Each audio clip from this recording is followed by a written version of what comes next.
Muy buenos días, queridos hermanos y amigos. Se van a extrañar que presente este reloj que no tiene nada que ver con el tema. Tampoco es producto de una profecía o de una revelación. Por primera vez apareció nada menos que la revista Capital hace un año atrás, y esto es simplemente una noticia. Y volvió a ser noticia hace una semana en La Tercera con una foto. Es el reloj apocalíptico, lo llaman algunos, o del juicio final. Lo pueden buscar en internet porque es interesante. Fue creado por los físicos atómicos de la Universidad de Chicago en Estados Unidos en el año 47, cuando empezó la Guerra Fría entre la Unión Soviética y Estados Unidos, y se consideró que había un peligro por las bombas atómicas de la destrucción total de la humanidad. Entonces, estos físicos atómicos regularmente consideran la medianoche, las 12, la destrucción total. Y estiman cuánto es el peligro. Hace un año atrás lo corrieron a 2 minutos y medio. Y hace una semana, justamente por eso hizo noticia, lo corrieron a 2 minutos, por el problema que hay con Corea del Norte, con Kim Jong-un, etcétera, y con Donald Trump. Y no deja de ser interesante. Cuando esto fue creado, habían 2 potencias con ojivas nucleares. Hoy son 7. Y imagínense ustedes la situación vista por físicos que no tienen nada que ver, o no sé, o poco que ver con la Biblia. Y me pareció interesante mostrárselo a ustedes para que tengan una visión, cómo ve esta gente el riesgo de una destrucción total de nuestra humanidad. Hasta aquí llega la noticia. Hace 3 meses atrás, un querido hermano y amigo mío, Alex Hughes, tuvo este mismo mensaje y yo le escribí que iba a ser un plagio, pero con el permiso de él, y ayer todavía me escribió desde Londres, estaré orando por ti para que el plagio te resulte. Alex Hughes es uno de los hermanos más consagrados que conozco, un hombre más que predicador, un hombre que vive en todo sentido la palabra de Dios. Y él predicó sobre este pasaje tan conocido de Juan 1, 15 al 17, y quiero leérselo brevemente. Juan 1, versículo 15 en adelante. Juan dio testimonio de él y a voz en cuello proclamó: este es aquel de quien yo decía, el que viene después de mí es superior a mí, porque existía antes que yo. De su plenitud todos hemos recibido gracia sobre gracia. Pues la ley fue dada por medio de Moisés, mientras la gracia y la verdad nos han llegado por medio de Jesucristo. Y nos vamos a quedar solamente en este pedacito. La gracia y la verdad vinieron por medio de Jesucristo. Gracia y verdad. 2 valores que están altamente en crisis dentro de nuestra sociedad. La gracia tiene que ver con la paz, con la no violencia, con la misericordia. ¿Y quién de nosotros no duda que la violencia nos preocupa cada vez más en todo sentido? Violencia intrafamiliar, violencia verbal en política, violencia quizás un poquito encubierta de los poderosos que abusan también en nuestro medio de los más débiles, violencia en todo sentido. Y eso es uno de los valores que dice: la gracia vino por medio de Jesucristo. ¿Para qué hablar de la violencia también sexual en todo sentido? Y por otro lado, la justicia. Justicia tiene que ver con orden, con credibilidad. ¿Y quién de nosotros no sabe la tremenda crisis que estamos viviendo, incluso hasta las iglesias, de credibilidad? Poca credibilidad. Ya no se cree en nadie. Y para distinguir mejor todavía estos 2 conceptos, entre justicia y gracia, les cuento que hace un tiempo atrás tenía que ir a comprar algo rápidamente a 10 de julio. Y no encontré en el estacionamiento, entonces me puse en un lugar prohibido, pero bien escondido y que no molestaba a nadie. con la esperanza que me fuera bien. Pero al regreso, a pesar de que fue muy corto, había un señor vestido verde con una gorra verde que amablemente me estaba esperando, un carabinero de Chile. Y no tenía nada que defenderme, así que me acerqué como hijo pródigo donde él, una cara triste, y le dije: mi cabo, este es el pecador de este auto. Y fíjese que le caí tan bien que me dijo: váyase nomás. Gracia divina. Él hizo gracia, él hizo misericordia, pero no hizo justicia. Fíjese que claro, la justicia era una multa, era justo, pero él me hizo gracia, como si fueran dos conceptos antónimos. ¿Y quién de nosotros que no ha sido padre o quizás jefe de alguna gente, de algunas personas, no ha dudado entre gracia o justicia, castigo o no castigo? ¿Quién no nos ha enfrentado a estas situaciones? Fíjese que en el Antiguo Testamento domina, si usted busca la concordancia, las palabras justicia y verdad, domina ampliamente este concepto. En el Nuevo Testamento domina ampliamente la gracia. Y justamente lo vamos a ver medianamente como hay un puente entre ambos valores. Imagínense ustedes que no hubiera en el tránsito de Santiago una regla de tránsito muy estricta con carabineros en algunas partes vigilando el cumplimiento. Sería un caos total. Ya tenemos caos por lo mal que manejamos y lo poco que respetamos. Pero imagínense que si no hubiera ningún control del tránsito. ¿Qué caos sería? Fíjense en Canadá, un país muy civilizado, de alto estándar de vida, no me acuerdo en cuál ciudad grande, hace un par de decenios hubo una huelga de un día de policía. Hubo un saqueo terrible. Personas normales como nosotros se llevaban su televisor, su radio o lo que sea. Cuando no hay justicia, cuando no hay verdad, hay caos, sin ningún lugar a dudas. Pero pongámoslo en el otro extremo. La misericordia, la gracia, solamente gracia. ¿Se imaginan ustedes una ciudad sin reglamentos, donde solamente prima la amabilidad? Y justamente eso nos falta en el tránsito, cuán poca amabilidad hay. Ese es mi derecho, ese es mi carril y yo no me voy a mover de aquí aunque otro trate de meterse. Extremos, ¿solo gracia o solo verdad? Jesucristo vino a traernos ambos. Y ese es nuestro tema y ese fue el tema de Alex Hughes que a mí me impactó tan profundamente. Gracia divina. Es muy peligroso cuando solamente el mensaje de la justificación por la fe se transforma en gracia barata, en palabras de Dietrich Bonhoeffer. Da lo mismo. Total, el carabinero me perdonó, así que puedo pasar otra luz roja y capaz que también me perdonen y ya no hay control de nada. Simplemente hay una laxitud moral. Nada, todo vale. Si total, Dios perdona. Y qué fácil es caer en este sentido. No da lo mismo. No es lo que sale ahí. No da lo mismo. Pensemos nosotros en David. David cayó, fue perdonado por Dios, pero pagó muy caro por su caída, la muerte de su querido hijo, y una cicatriz para toda la vida. ¿Con qué facilidad caemos en este extremo? Total, Dios es tan poderoso, tan grande, tan misericordioso. ¿Qué importa tanto un poquito más de laxitud? Pero veamos en el otro extremo, la gracia cara. Es cara porque a Dios le costó la vida de su Hijo. Mateo 13:44 dice: la gracia cara es el tesoro oculto en el campo, la gracia cara es el tesoro oculto en el campo, por lo que el hombre entrega todo lo que tiene. Es la perla preciosa, por lo que el mercader vende todos sus bienes. Es el discípulo que abandona sus redes. La gracia cara es un estilo basado en una experiencia personal con Cristo.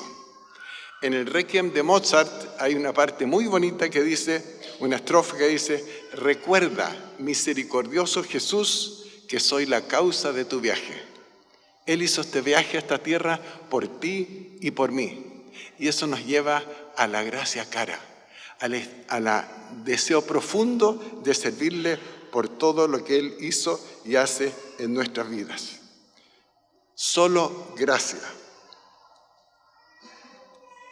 El próximo, por favor. Este cuadro me gusta tanto porque es quizás el cuadro más evangélico que jamás se ha pintado, por Rembrandt, obviamente, donde muestra dos actitudes. El de la derecha, muy peligroso. Muchos en la iglesia tenemos mucho de eso, que creemos que somos tan justos y tan buenos que queremos justicia.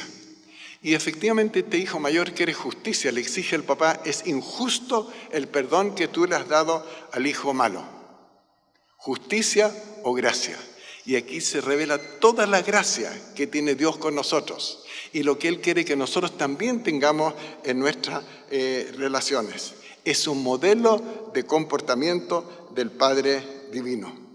Y la pregunta es: ¿soy yo realmente un padre acogedor?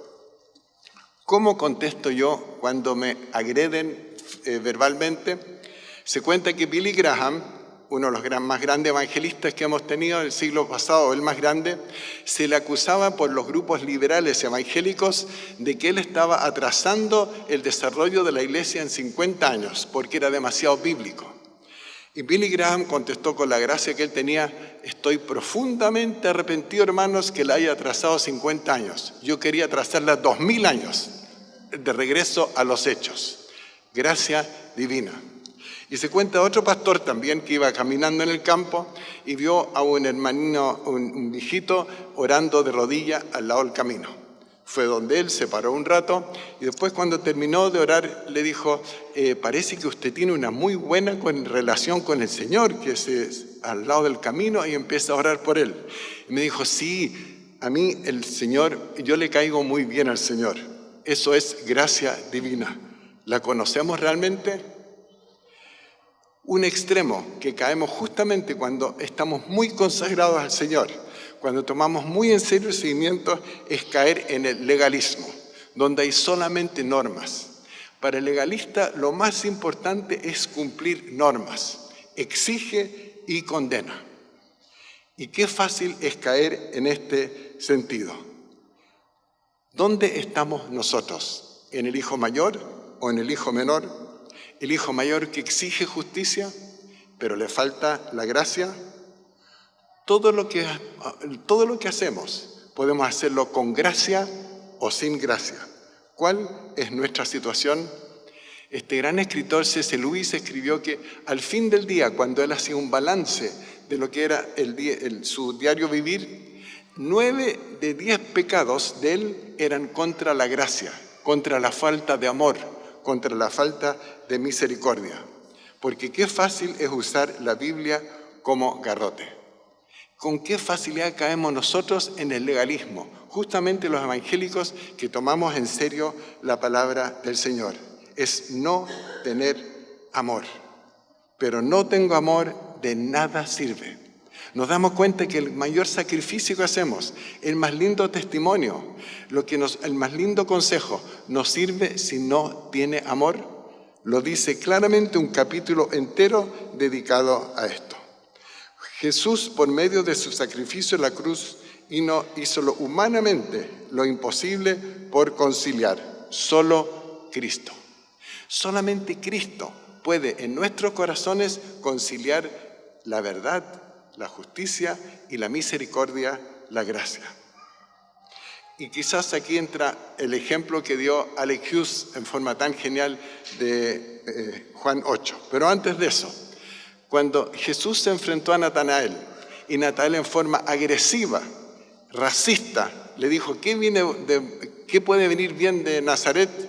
¿Qué le contestó Jesús? Podría haberle parado el carro, podría haberle dicho: oye, no puede ser tan racista.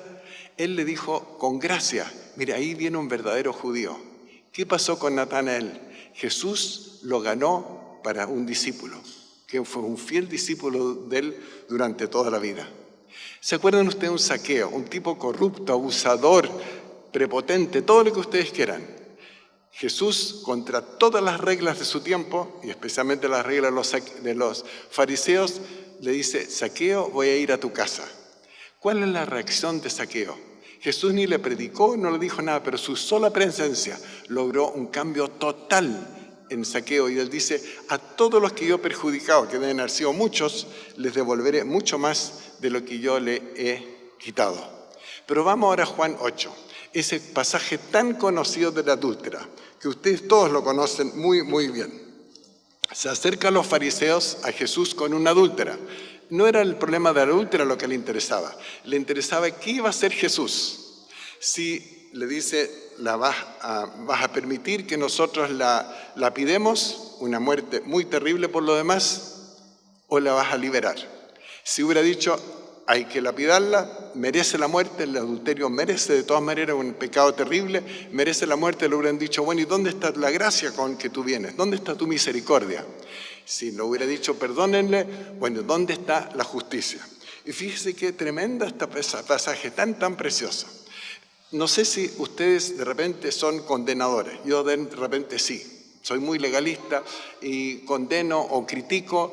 Y cuando nosotros condenamos, criticamos, como que nos ponemos sobre los otros. Yo soy superior a los otros. Muy peligroso. El hecho que Jesús, usted conoce muy bien el pasaje, le dice a los fariseos: bien, hay que lapidarla. El adulterio es demasiado terrible como para perdonar ese pecado, ella tiene que morir. Pero el que tenga la mano limpia, tome la primera piedra y la lance. ¿Y quién tiene manos limpias? Fíjese, justamente con respecto al adulterio, cuando vemos la exigencia de Jesús en el Sermón del Monte. ¿Quién nunca ha mirado hacia el lado? Y los fariseos por lo menos tienen tanta conciencia como para decirse: parece que mi mano no está tan limpia como yo quería. Y uno tras otro se van. ¿Y qué hace Jesús? Le pregunta a la adúltera: ¿dónde están los que te condenan? Se fueron. ¿Y no te condenaron? Entonces yo tampoco te condeno. Fíjese, aquí hay gracia divina y hay justicia. Justicia debía hacerse. Pero ¿quién tenía autoridad moral para ejercer un castigo tan grande como la muerte de otro? Ella se va. Dios, dice Paul Tournier, borra la culpa consciente, pero trae la conciencia la culpa reprimida. ¿Con qué facilidad en nuestras iglesias uno mismo se muestra como un buen marido, o un buen cristiano, muy correcto, impecable? ¿Con qué facilidad engañamos, nos ponemos caretas?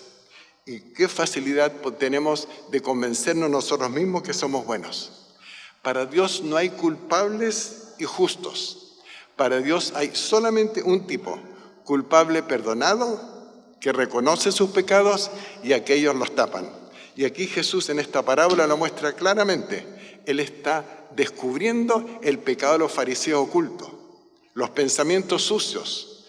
Nadie los ve, pero Dios los ve. El pecado evidente, ese había que castigarlo, pero Jesús mira los corazones. Jesús mira tus pensamientos. ¿Son tan limpios como realmente lo decimos? La gracia y la verdad vinieron por medio de Jesucristo. Cuando entendemos esto, sobre todo lo practicamos, el reino de Dios, dice Romanos 14:17, es vivir en justicia, paz y gozo por medio del Espíritu Santo. Fíjese, justicia por un lado, paz por otro, paz y gozo por medio del Espíritu Santo. ¿Es esa la característica de mi matrimonio, mi familia, mi actuar en la iglesia? Hace poco tiempo atrás tuve el privilegio de almorzar con un líder joven de la iglesia y nos dijimos las cosas con justicia y con verdad y gracia. Yo le expliqué todo lo que a mí no me gustaba tanto de los más jóvenes y él me dijo todo lo que no le gusta de los más viejitos como yo. Y fíjese, se me descubrió, realmente para ambos fue muy enriquecedor y especialmente para mí, entender a los jóvenes. Porque si hay una época de la humanidad en que ha habido cambios violentos, es el nuestro. Y simplemente los viejos no alcanzamos a cambiar porque nos cambian demasiado rápido. Hace poco se me perdió el celular, por fin mis nietos me habían enseñado el famoso WhatsApp. Soy un analfabeto informático de todas maneras. Por fin había aprendido eso y se me perdió el celular y me dieron otro. Y ahora las lecciones todas partieron de cero. Y mis nietos desesperados me dicen, no, abuelito, te lo he explicado 10 veces y de nuevo te lo olvidas. Es que así somos los viejitos, nos cuestan ver las perillas y especialmente el reloj, tiene que cambiármelo ellos, el despertador, porque yo todavía no le pego a los botoncitos. El conflicto entre gracia y justicia. Fíjese, Martín Lutero dio un ejemplo muy bueno, lo contó Alex Hughes. No sé si alguna vez han estado ustedes en el campo en el 18. Y cuando el triste espectáculo vuelve en guasito curado, y se trata de caer a un lado y se apoya y se va al otro, y se cae de un lugar a otro. Y Lutero comparó un hombre curadito arriba del caballo con nuestro extremo. O nos caímos a la gracia, total, da lo mismo, o la justicia, hay que domina la verdad. Y con qué facilidad nosotros caemos en diferentes extremos. Los culposos, ¿cierto? No se perdonan, andan golpeándose toda la vida, yo tengo la culpa, soy pecador, etcétera, por mi gran culpa, etcétera, pero no cambian. De cierto modo se victimizan, como se justifican echándose la culpa, se atormentan y se critican y no se perdonan. Qué fácil es caer en este extremo, es muy cómodo. Más fácil todavía es caer en los Pilatos, ¿cierto? Que se lavan las manos, autocomplacientes, ellos nunca tienen la culpa. Si hay un problema de matrimonio, es mi señora. Si hay un problema de la pega, es el jefe. Y en la iglesia, el pastor, etcétera, etcétera. Qué fácil es echar la culpa al otro. Aparentamos y tratamos simplemente de engañarnos a nosotros mismos. Fíjense, conozco dos extremos que me ha tocado vivirlo. Hace poco tiempo atrás, un matrimonio en otra de las iglesias que visito, cantando casi todos los domingos adelante. Habían hecho encuentro matrimonial y todo. Uno preguntaba cómo están. Siempre todo bien, perfecto. No hay problemas en nuestro matrimonio. Y de pronto se fueron. Preguntamos por ellos, se habían separado. Naturalmente le estamos haciendo el seguimiento, tratando de salvar lo insalvable. Pero fíjese cómo disimulamos, cómo tapamos, cómo no nos atrevemos a tener la verdad. La verdad es, somos pecadores y necesitamos ayuda. Y qué lindo en la iglesia, hay ayuda. ¿Cómo no haber, fuera los pastores y los consejeros, hay personas, hombres y mujeres, que nos pueden ayudar? Pero eso tapar, aparentar, en mi matrimonio no hay problemas. Y usamos caretas hasta que la burbuja estalla. El año pasado me hice una herida bastante fea en mi codo. Me la fueron a curar donde corresponde y siguió el problema y siguió, hasta que fui donde una enfermera conocida que me hizo una dolorosa intervención, pero me mejoré. Fíjese, eso dice Jeremías 6:14. Todos nos engañamos, le dice a su pueblo, a su iglesia. Todos nos engañamos y curan la herida de mi pueblo con liviandad, diciendo paz donde no hay paz. Jeremías 6:14. Paz donde no hay paz. Este matrimonio, donde nosotros, paz, ningún problema. Nosotros las heridas se curan a veces con dolor para que realmente persista la cura. Pero ahora tenemos el otro extremo. Otro matrimonio, también de las iglesias que visito, yo era muy amigo del marido. Me encantaba porque era muy directo. Cuando a él no le gustaba algo de la predicación, me lo decía sin mejorar. Y me gustaba eso. Pero eso mismo él lo aplicaba con su señora. Siempre sin filtro la verdad. Decir, si se veía fea la señora, se lo decía. Pecado mortal por marido, entre paréntesis. ¿Qué pasó? Se separaron. Ellos ya no lograron juntarse, llevan años separados. ¿Se fijan? Pura gracia es la mitad del Evangelio. Pura verdad es la otra mitad del Evangelio. Necesitamos realmente ambos y para eso vino Jesús. Por medio de Jesús vino la gracia y la verdad. ¿Lo vivimos realmente? Fíjate que el Sermón del Monte es uno de los tratados el más impactante sobre la no violencia. Estamos hablando sobre la paz, sobre la misericordia, ¿no es cierto? ¿En qué forma ha influido en la humanidad? Mahatma Gandhi, y si alguna vez ven una película de él en la tele, déjela prendida. Extraordinario, como un hombre solo exigía a sus seguidores que cuando llegaba la policía solamente se cubrieran, pero jamás se defendieran, nunca una piedra. Venció a uno de los imperios más poderosos de su tiempo, consiguió la independencia de India. Más tarde lo hizo Nelson Mandela, lo hizo también Martin Luther King.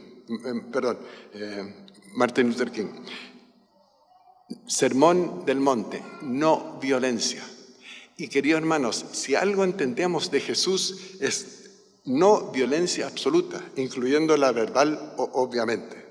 Qué difícil es a veces vivirlo, pero qué tremenda paz trae cuando realmente la vivimos. Y eso causa un tremendo impacto en la iglesia. El próximo, por favor. Cuando realmente logramos vivir en paz, pero en verdad. No sacamos nada con una paz ficticia como la que dice Jeremías. Una paz tipo cóctel, aquí todos nos sonreímos, besos y abrazos, todo anda bien, digamos, tomadito en la mano, pero la soltamos muy rápido cuando damos vuelta a la esquina en la iglesia, etc. Hacemos una comedia superficial. Esa no es la paz, paz donde no hay paz. Queridos hermanos, la iglesia puede ser un tremendo lugar de ayuda cuando nos quitamos la careta, cuando nos presentamos como somos, ¿verdad? Pero también cuando enfrentamos con gracia. Y entra un tema un poquito más delicado, que es el asunto de las generaciones. Fíjese que el último versículo de la Biblia, en Malaquías, dice exactamente lo que ustedes están viendo ahí. Él hará volver el corazón de los padres hacia los hijos y los hijos hacia los padres. Qué tremenda bendición y profecía para los que quizás no tenemos resuelto ese problema.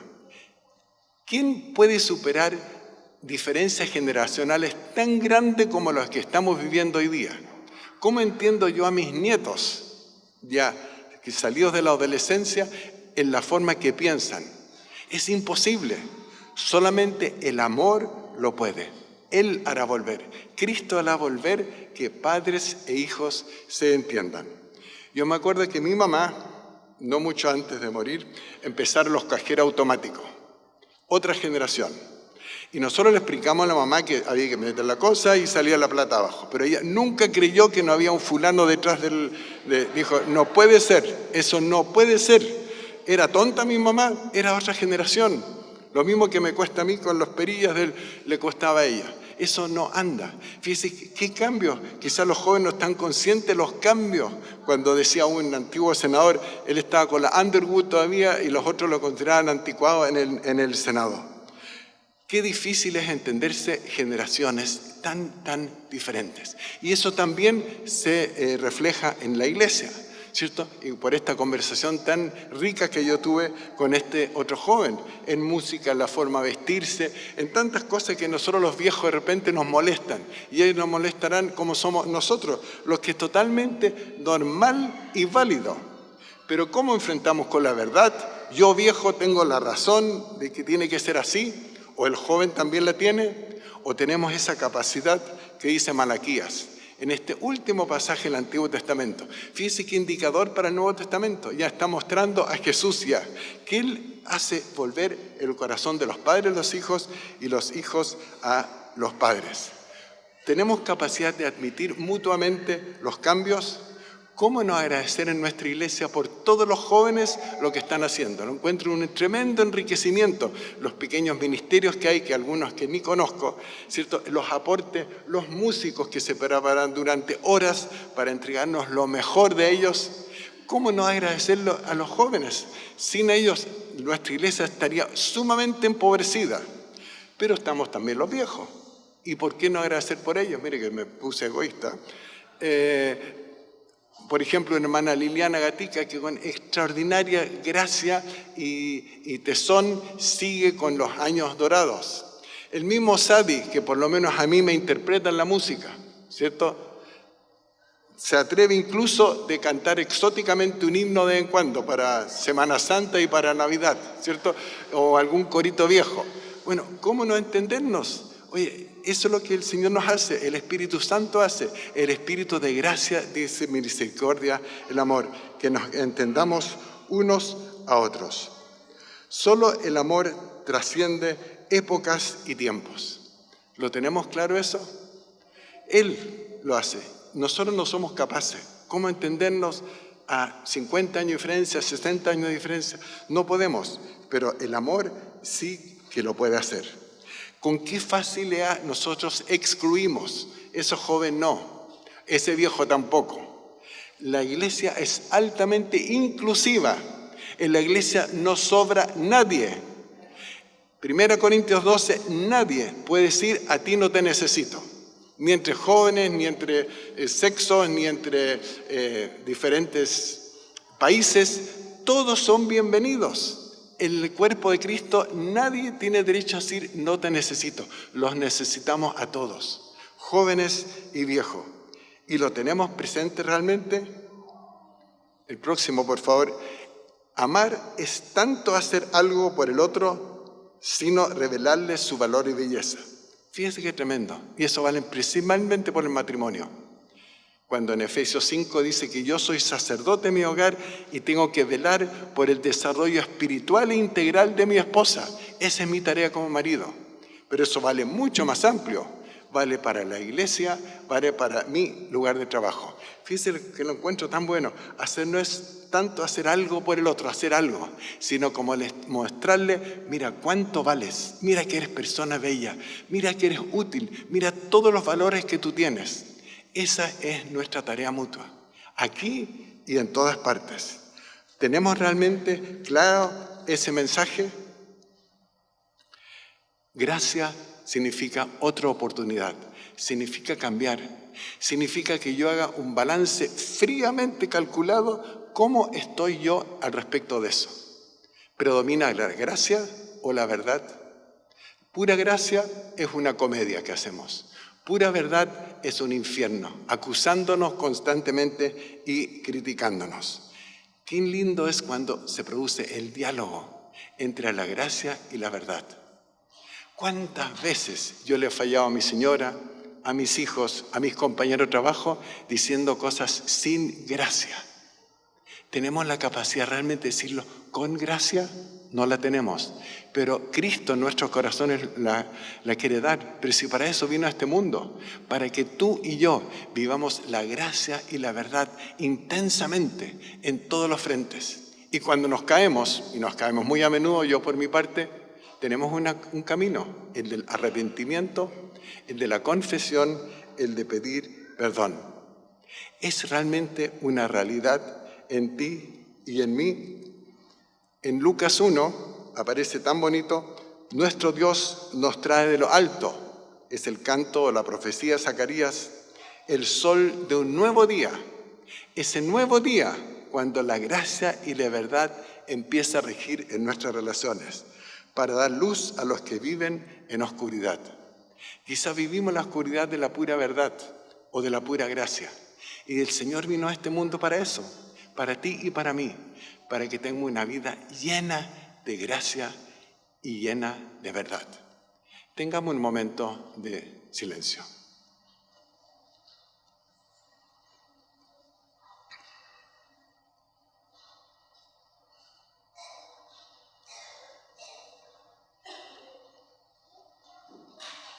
Padre Santo, tú conoces nuestras vidas, conoces a cada uno de nosotros. Señor, ante ti no podemos hacer comedia. Tú sabes, Señor, que no tengo las manos limpias para lanzar la primera piedra. ¿Y cuántas veces quizás la he lanzado? ¿Cuántas veces, Señor, te he fallado a ti o a mis seres queridos, a los que me rodean, por la falta de gracia o también la falta de verdad? Ayúdame, Señor. Tú viniste a este mundo para entrar en mi corazón con tu gracia y tu verdad. Te lo pido, Señor, de todo corazón, para cada uno de los presentes y también para mi propia vida. Por Cristo, Señor. Amén.